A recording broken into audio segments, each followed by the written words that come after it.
So here we have the BMW 118D on an 11 plate. I'm going to start off by showing you around the outside of the car, and then we'll hop in and run through some controls on the inside. From the outside though, you can see it's a 5-door car with alloy wheels. Let's start off inside the boot and then work our way around the rest of the car from there. As we approach the back of the car, you can see that we have plenty of boot space along with that 60-40 split folding rear seat should you wish to increase this space even further. Okay, so we're just going to work our way back around to the front of the car, and then we'll hop in and run through some controls on the inside. But now that we've done a full circle of it, you can see it's in excellent condition the whole way round.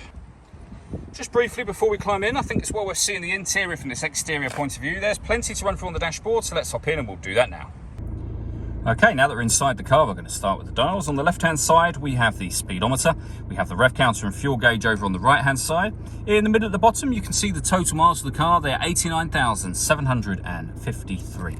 If we back out to the steering wheel, on the right-hand side, we have stereo controls, and on the left-hand side, they continue along with phone controls as well. The phone controls can only be used after you paired the phone up to the car, and that is done over on the central screen just here. Under the various headings you can see, one of which is contacts. You can pair your phone underneath that heading. We're on the main menu at the moment, so at the top you can access your music options in the car. There are a few ways of listening to music: CD player and auxiliary input, as you can see. All of the movement you see me making on the screen is all being done using the iDrive system, which is essentially this dial just here, the collection of buttons that surround it as well, but you can do virtually everything off of here should you wish to.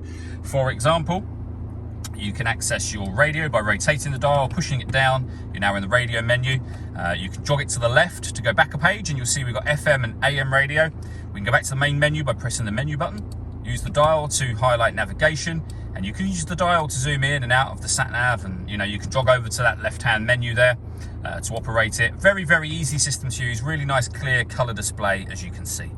Just below that, we can turn off the stop and start. This car is designed to cut out when it's stationary in traffic to save you fuel. You can turn that traction control, off from here. You can turn the hazard warning lights on and off. The deadlocks on and off from there. We then have dual zone climate control. So you can adjust the passenger temperature, the driver temperature. You can increase and decrease the fan speed in the middle. You can determine where you'd like the air to be distributed once it enters the car. When you're happy with those settings, the air conditioning is on at the minute, so that is off. Back on again, or you can hit auto.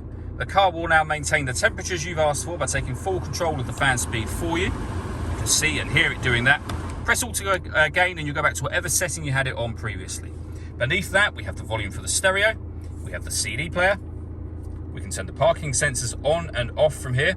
And this button is the one for the stop and start, not the one at the top I mentioned previously. This car is designed to cut out when it's stationary in traffic to save you fuel. That system is turned off when that light shows. And then we have a 6-speed manual gearbox. All that leaves me to say is thank you for taking the time to watch this video. If you'd like to come and see the car in person and have a test drive, please feel free to give us a call here at Glenbourne's. We'd love to hear from you soon.